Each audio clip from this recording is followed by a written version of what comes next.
ప్రభు ఆత్మ నా మీద ఉన్నది. పేదలకు సువార్త ప్రకటించుటకు ఆయన నన్ను అభిషేకించెను.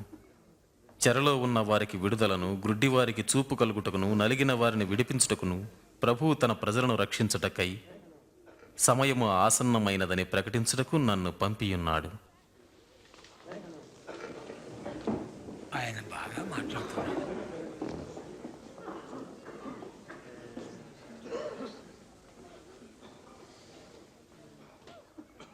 ఇప్పుడు చదువుతుండగానే ఈ లేఖనం ఈ దినం మీ మధ్య నెరవేరింది.